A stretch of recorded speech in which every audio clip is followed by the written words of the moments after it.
Well, as I had stated last week,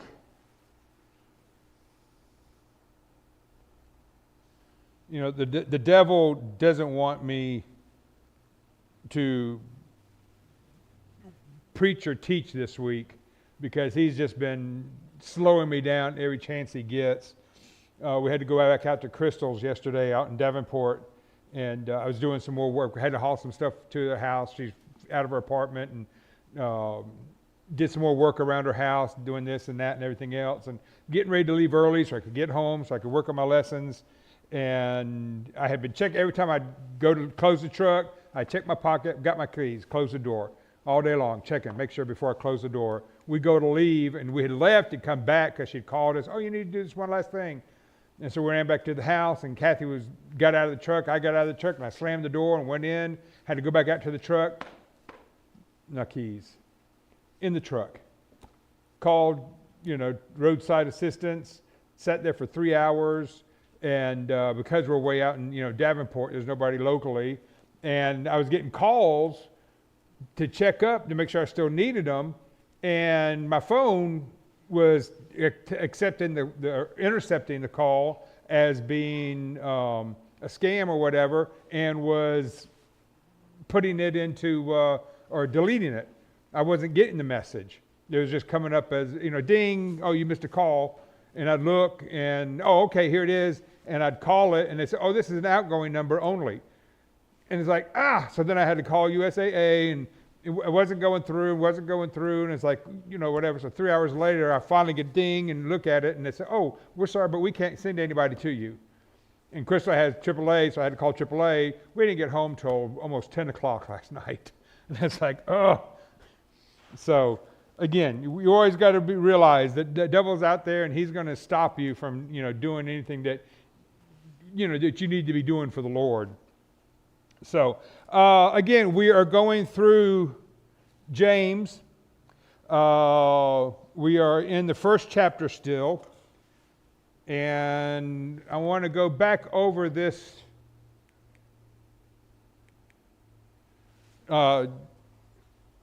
diagram that I had made up, talking about trials in the first few verses. Trials and tribulations. What are trials and tribulations that we face?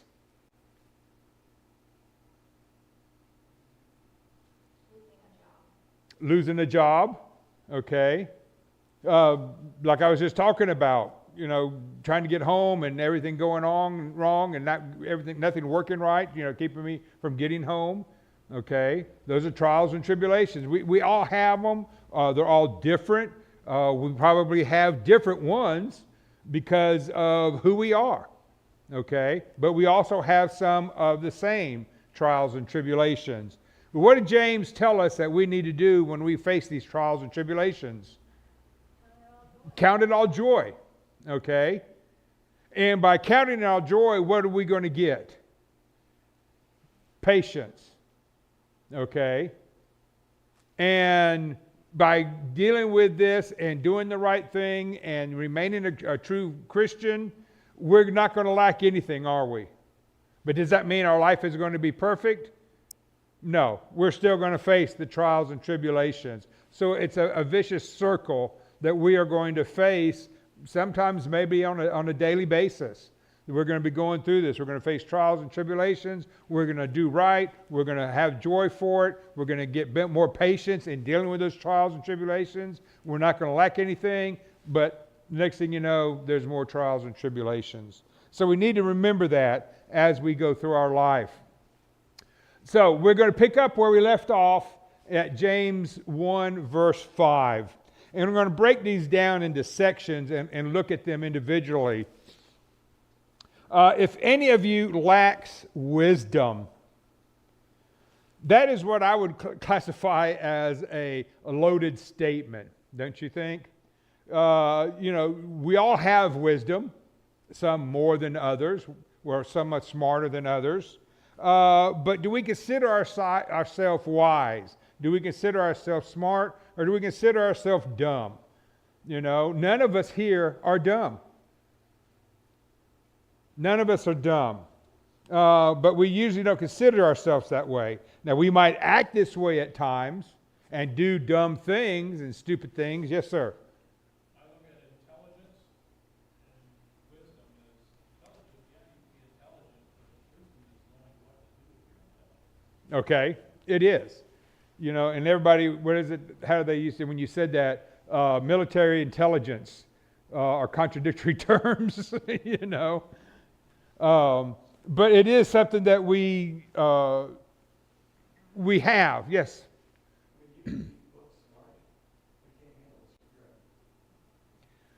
And I saw that in the military, and it seemed like sometimes the more book smart you have, your common sense goes down. Got picked because of circumstances. I got picked to do with the fire department to go out on secret missions. And whenever there's a secret mission, my team got picked to go out there in the fire truck and sit in the fire truck while they did whatever. And then, you know, if there was a fire, we'd go out and fight it. And they were testing a anti-tank munition. And it was only about this big round. And it was supposed to penetrate through the 6 inches of armor plating on a tank and take out the personnel inside. And what it did was it was actually like a funnel inverted.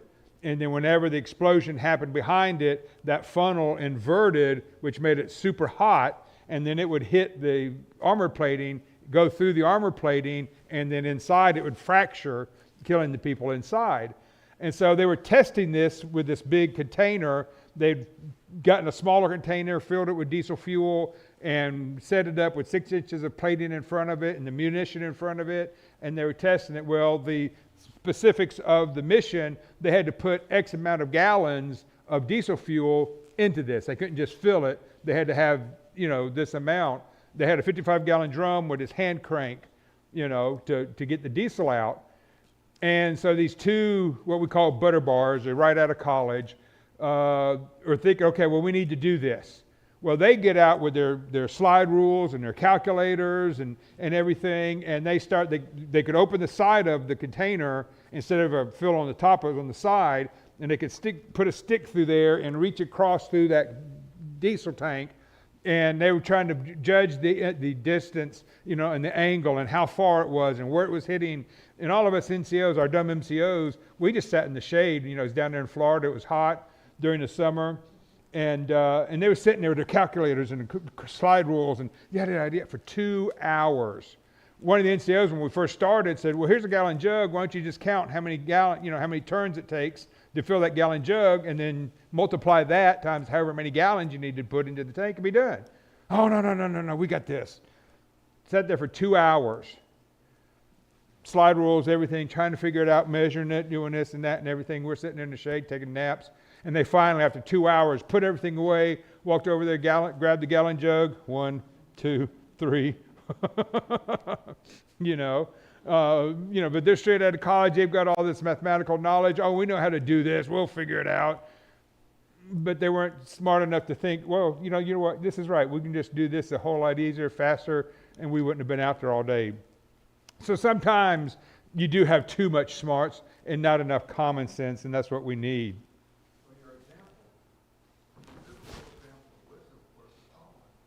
Right. But he wasn't very smart. He knew, of course, you know the story about David. Right. And he showed his wisdom, but he wasn't very smart in choosing a wife or wives. Right. He only did it out of convenience and not going to war. But his wisdom should have told him, you would think the time not to do that. But his intelligence he didn't use it to follow God's word. Right. And that's kind of what we're saying here. He's the example about all of this. I learned a lot from him. Yeah. His wife eventually led him down the wrong road. And the reason that God told him not to marry the strange women or the foreign women, you know. Well, I don't even know if he told him to marry more than one. Right. Yeah, and the story that he's referring to if I remember correctly, there was a lady who had a baby and somebody else was claiming the baby to be their own, and they couldn't come to an agreement, and so they came to Solomon, and Solomon said, okay, fine, we'll just cut the baby in half and then you can both have it. Well, one lady said, oh no, the other woman can have it. And Solomon said, okay, she's the mother, give the baby to her. Because the mother wasn't willing to have her baby cut in half. She'd rather it go to somebody else. So, and again, that was showing the wisdom of Solomon. And we'll talk about that here in a minute as far as the type of wisdoms. But we all have wisdom about certain areas, but not about all things. Here, James is talking about a specific kind of wisdom. And the scriptures talk about different kinds of wisdom. In James 3, verse 17, now I'm able to go back in, to jump ahead in James because I'm teaching the class. But verse 17, but the wisdom that is from above is first pure, then peaceable, gentle, willing to yield, full of mercy and good fruits, without partiality and without hypocrisy. What is this wisdom that is from above?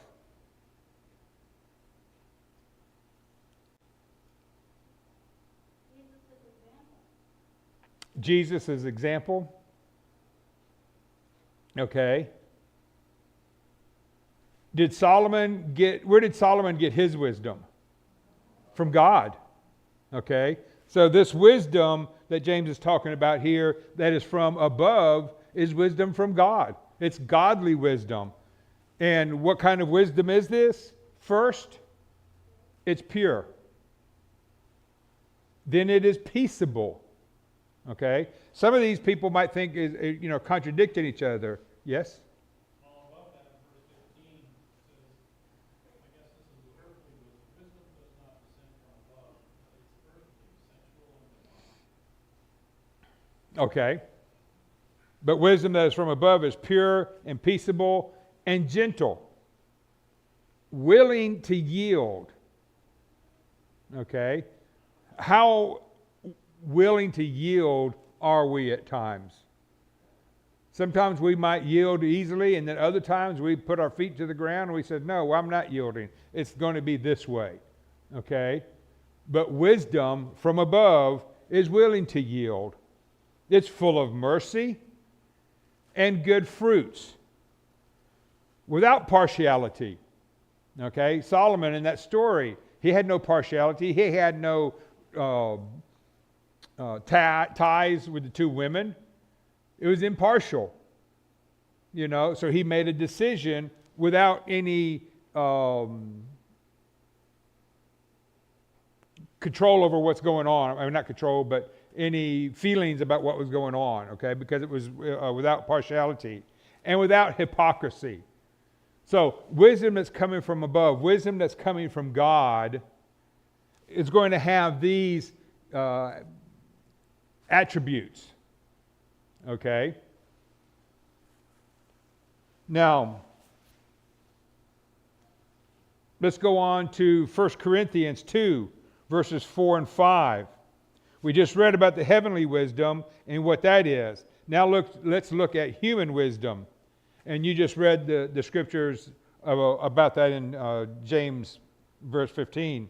And my speech and my preaching were not with persuasive words of human wisdom, but in demonstration of the Spirit and of power, that your faith should not be in the wisdom of men, but in the power of God. Okay? So Paul here is talking about that earthly wisdom is not from God, it's from man. Now, pretty much worldly wisdom goes against about what we just read about in James, doesn't it? Because, let's back up. Wisdom from man sometimes isn't pure, is it? Because we put our own objective into it, or subjective feeling into it, and how we want it to be, how we want it to turn out. We don't look at it with partiality. Sometimes our wisdom is not peaceable. Again, because we're looking at it from our side. It's not gentle. If it goes against what we want, we can be unyielding about it. Full of mercy and good fruits. And again, without partiality. Sometimes when we're using the earthly wisdom, we have partiality because we, again, want it our way. And without hypocrisy. What would that mean about having wisdom without hypocrisy? Sincere. Okay? But again, sometimes when we're doing it and we're using our worldly wisdom, we're not sincere about it, are we?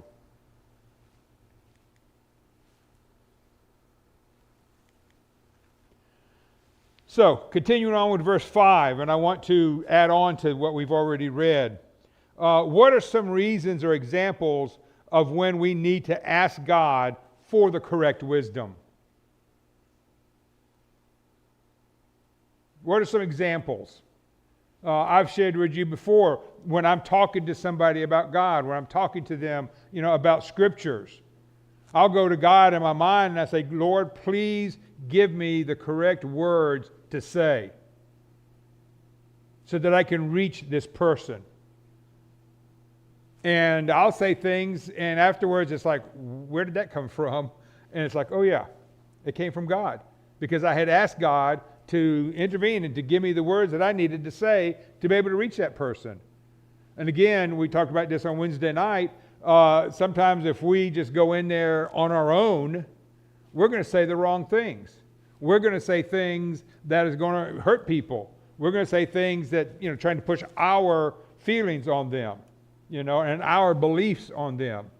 Whereas when we go to God first and say, Lord, give me the correct words to say, He's going to be there. He's going to help you. Can we be timid or embarrassed when we go to God asking for His wisdom? No, we can't. We need to go to God with a purpose. Okay, we can't be timid about it. We can't be embarrassed to ask God for help. Because He's there for that. He's there to help us. So we need to be able to go to God with confirmation and understanding. We must be bold when it comes to asking God for wisdom. What did Jesus say in His first lesson? What we normally call the Sermon on the Mount. Matthew 7, verse 7 and 8. Ask, and it will be given to you. Okay? Jesus is telling you, if you need something, ask, and it will be given to you. Seek, and you will find. Knock, and it will be open to you. For everyone who asks receives, and he who seeks finds, and to him who knocks it will be opened. Those should be comforting words. God is telling us, if you need something, ask, and it will be given to you. Seek it, and you will find, and to him who knocks it will be opened. Those aren't suggestions. Jesus is telling us to ask, seek, and find.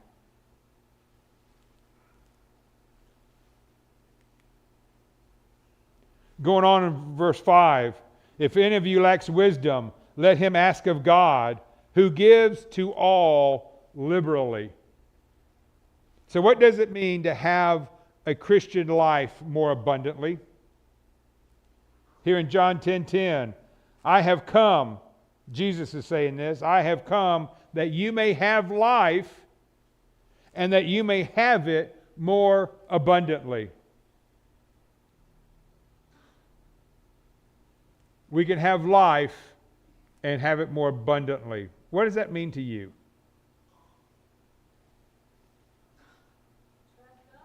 Trust God. And when we fully trust in God, then it doesn't matter what circumstances we're in, we're always going to have that inner peace. Okay. And we're always going to feel very blessed, no matter what our circumstances Right. Okay. That inner peace is something that hopefully you understand and hopefully you experience. Okay. That inner peace when you're facing life struggles. Okay. And knowing that you have that inner peace with God on your side. Okay. That really means a lot. That is having life and having it more abundantly. Glenn? I don't think it has anything to do with our physical life. Okay. I think it's all about our spiritual life. Why did Jesus come? To seek and save the lost. Lost from what? From hell. He came to seek to save us, to give us eternal life. That's where we get the life. And that we can have it more abundantly. We have that spiritual life more abundantly. We know, we're told, in one of the books of John, first, second, or third John, know that you have eternal life. That makes us have peace. Yes. Our daily life could go on. But I think that's he's talking about spiritual life. Yes. Anna? Our eternal and spiritual, our eternal and our physical life are combined. They're not separated. Right. But they are Death, separate things. except that death takes us to heaven, away from that physical life. Our spiritual life takes us through our daily routine, the abundance of life. If you have a rose on a rose bush, you won't have just one. You will have thousands of roses on that rose bush. You will have abundant life. In the story where God, where people, certain individuals are given money Right. as the master is away. One of them buries the coin. The other one works with a little bit of it. The third works with all of it. The third got to more abundance in return. Mm-hmm.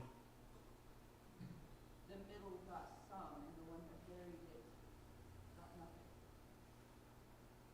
That is abundance. It is both in what we do as well as in our spirit. However, abundance of life is seen as well as felt. Right. And we cannot take our spiritual life with us on day-to-day activities. What is the rest of the world supposed to see? Right. Yes. Yeah, this is life that we have as a Christian. Okay? And we shouldn't just sit here and not do anything with it. We should not experience the life, the Christian life that God has given us. But with our Christian life, we need to live it abundantly. We need to live it with pure joy. We need to live it with excitement. Okay?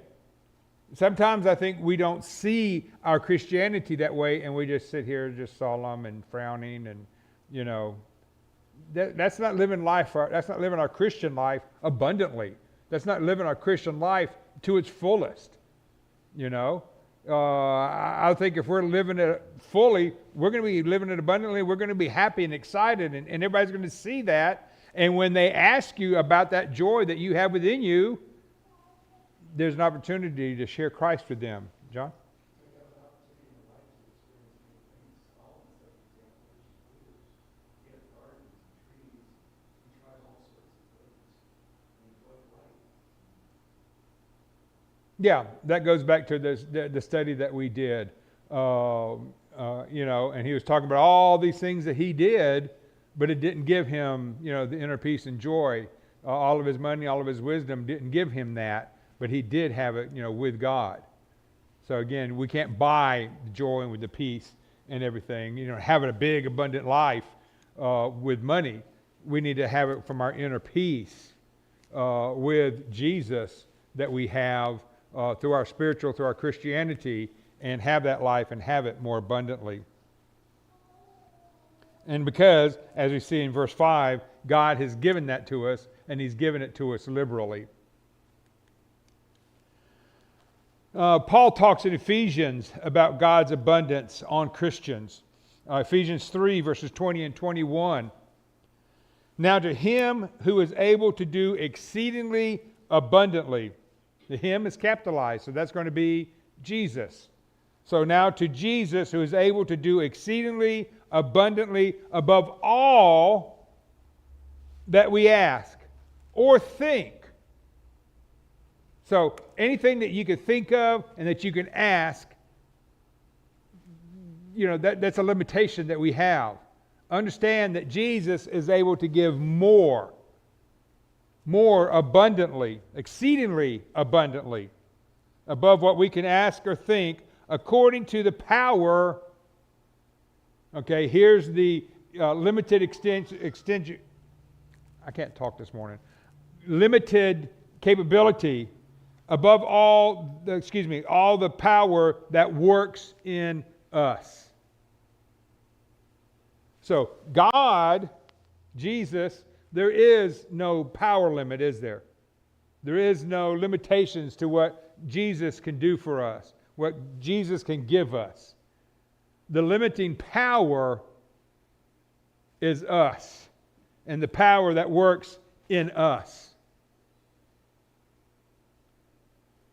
Are you seeing that? A lot of vehicles have governors on them, to where you can push the pedal all the way to the metal to get everything out of it, but that governor is going to restrict you to say 55 miles an hour. You can't go anymore. The engine might be able to do 100 miles an hour, but because of that governor, you're restricted at 55. And that's what I see this verse is saying. God can give us, everything, exceedingly powerful, anything more than we can ask for.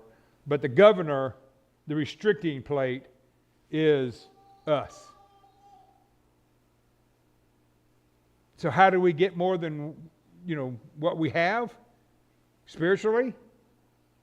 Is we ask for it. We don't restrict God, because a lot of times that's how we do it, isn't it? We restrict God. Well, God's not going to give me this. God's not going to do this. God's not going to be there for me. This is our restricting plate. This is our governor. Okay? We've got to get past that and understand that there's no limit to what God can give us. There's no limit to what God can bless us with. Kat? He gives us what we need, not what we think we need. Right. Yeah, you can't just go out there and say, I want this and I want that, because he's going to give it to me. And we'll read here in a little bit about as far as mountains are concerned. Okay? Yes, he's not going to just overflow us with everything that we ask just because we're asking for it. There's got to be a Christian need for it, and he's going to take care of that. And at the right time. And at the right time. That's a big issue, is we want it now. We want it on our time. Okay? And God's looking at it and saying, oh no, you don't need it now. You're going to need it tomorrow. You're going to need it next week. And so we look at it and say, I didn't get it right now when I demanded it or when I asked for it. We need to look at it as not, we give it to God, we leave it into God's hands, and we need to be patient, because God, as we're seeing, will answer it. And he will give it to us more than we can handle. Okay? He's the great physician. You don't go to the doctor, and sometimes we ask for something that the doctor knows better. Yes. Best for us in the long run, and will prescribe and do the appropriate treatment that's best for us. We don't always know what's best for us. No. He's the great physician. Yes, he is. Verse 21, to him, to Jesus, be glory in the church by Christ Jesus to all generations forever and ever. Amen. To Jesus be the glory. Too many times, being humans, we want to take that glory, don't we? It's because of me. Pat me on the back. No. Again, we need to be humble and say, it's not because of me. There's no way I could do this. It's because of God. okay, who strengthens me. It is through God that this has happened. It is through God that I'm being blessed. So we need to remember that as well as we go through life. Verse 5, if any of you lacks wisdom, let him ask of God, who gives to all liberally, but without reproach. What is reproach? The verb reproach means to express disapproval or criticism. As a noun, it means blame or criticism. If you are beyond reproach, that means that no one can find anything to criticize about you. You want wisdom, ask of God, and he will give it to you liberally and without reproach. We can't blame God for anything. We do. Oh, God didn't give me, what I asked for when I asked for it. Why didn't you, God? Something happens tragically. Most people blame God for it. God is above reproach. And we need to understand that. But, if you lack wisdom and you're asking God, he's going to give it to you liberally and without reproach. So, again, we need to be patient. All right?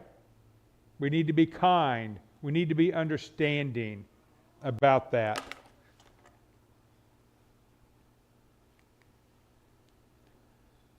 Let's look at reproach explained by Paul in Colossians 1, verses 19 to 23. For it pleased the Father that in him, being Jesus, all the fullness should dwell. And by him, being Jesus, to reconcile all things by himself, by Jesus, whether things on earth or things in heaven, having made peace through the blood of his cross. Again, there's the importance of Jesus dying on the cross. He had peace through that. And you, who once were alienated and enemies in your mind by wicked works, yet now he has reconciled. You who were alienated and were enemies in your mind by wicked works, now are reconciled. How are we reconciled?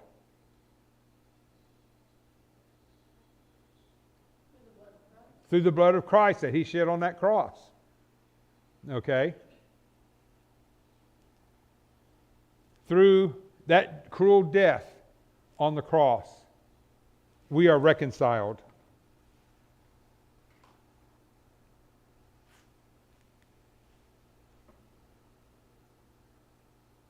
In the body, continuing on verse 22, in the body of his flesh, through death, to present you holy and blameless and above reproach in his sight.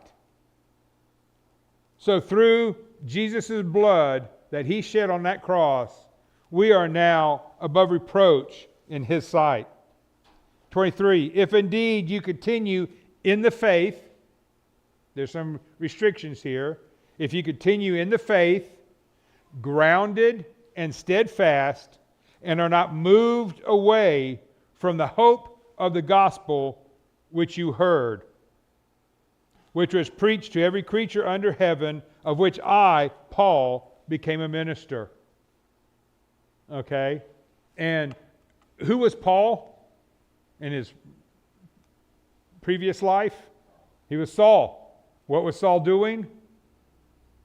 Persecuting the Christians, dragging them out. He had approval from the high Jewish command to persecute Christians, drag them out of the home, kill them. That Saul became Paul, and is now a minister for that same Jesus that he was persecuting his followers for. Okay? We need to remember that. We need to remember who Saul was in his past, only in how he came through. Okay? Not remember it as far as, oh, that's what he was. Remember, early on, that's what a lot of the Jews were saying. Oh, wait a minute. Were you the guy who was going around killing us and persecuting us and everything? Yeah, but I've changed. Okay. We all change from who we were to what we are now as a Christian. It took more than just his blood. It took his death. Well, yeah, the death from the cross, yes. Yeah, because without that death, nothing else counts. Right. And we have to add on the resurrection too. And again, here it talks about the hope of the gospel. And the gospel is what? The death, the burial, and resurrection of Jesus. Okay? And that's what we get through his death, burial, and resurrection. And of course, the death was shedding of his blood. But that is how we get this hope through this. But again, verse 23 is, I don't want to say restrictions, but things that we need to follow, guidelines that we as Christians need to follow. We have to continue in the faith. We can't expect to have all this if we don't continue following Jesus. Okay? We need to continue in the faith, grounded and steadfast. We can't be wishy-washy. We need to be on the rock, not the sand. Okay? Have you ever been on the beach and the waves wash upon you and it recedes back and your feet get wobbly because the wave has washed the sand out from under your feet? That's not how we as Christians have to be. We need to be standing on that rock. So the waves are hitting us and nothing happens. We're steadfast. That's what it's referring to here about being grounded and steadfast. And we're not moved away. Again, we need to know the Scriptures. If we know the Scriptures, we're grounded, we're steadfast. We're not going to be moved away by what this person says or what that church says or whatever. We've got to be grounded in the truth. And we do that by reading the Scriptures, studying the Scriptures, knowing what Jesus is telling us to do so that we can be grounded and have that faith and hope of the gospel. Again, the gospel being the death, burial, and resurrection. Any questions or comments on that?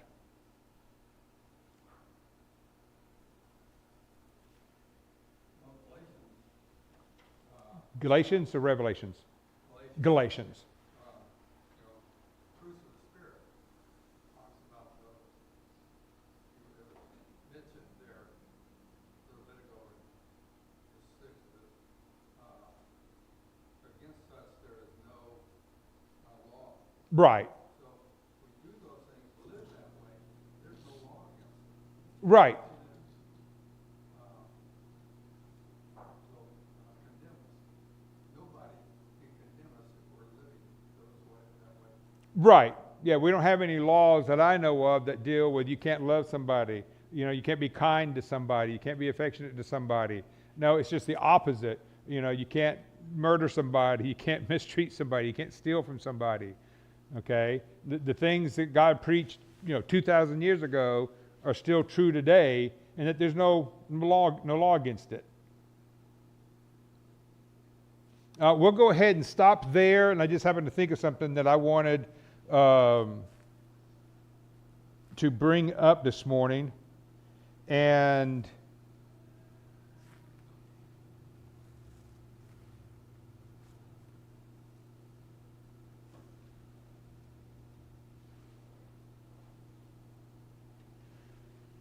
I don't have my phone with me.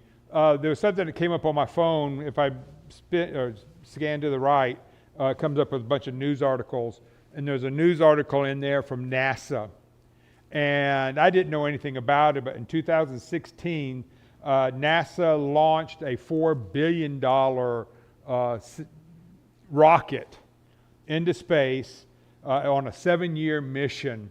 And it went, I think it said 4 million miles away, and a Land Rover, whatever, landed on a meteorite and took samples off of that, a cup. Okay? $4 billion, 4 million miles to get a cup a rock or whatever, off of this asteroid, and came back to Earth in June, I think it said, and landed out in Utah. And they're going to be examining that, and they're going to open it up on October 17th on live TV. You can watch this, asteroid rock being exposed for the first time. But what they're hoping to find on this cup of rock is they're hoping to find how. Remember, we've talked about the Big Bang Theory and how science has disproven the Big Bang Theory. So they're still grasping for straws on how all of this came to being. And so they're hoping to find on this rock evidence that an asteroid hit Earth billions of years ago and created water. Or that this asteroid hit Earth billions of years ago and started life. So that's the new idea, is that, since Big Bang Theory has been shot down, excuse the pun, they think that it's going to be coming from, celestial rocks hitting us is where life and water and all came. They didn't disprove the Big Bang Theory. What they did is realize that it was true, and so they quit using it. Because that's exactly what happened. God spoke everything into existence. Yeah. When they realized that they couldn't prove how that happened, they quit using that term, because that's exactly what happened. Right. God spoke and bang, it happened. Just like a Big Bang Theory would happen. Right. It just happened because God spoke. Well, the thing is, in order to bang, to have that explosion, there had to be something there to explode. And they could not identify or come up with a reasoning of where that matter came from. Well, it had to come from God. Well, we can't do that then. And so they just proved it themselves.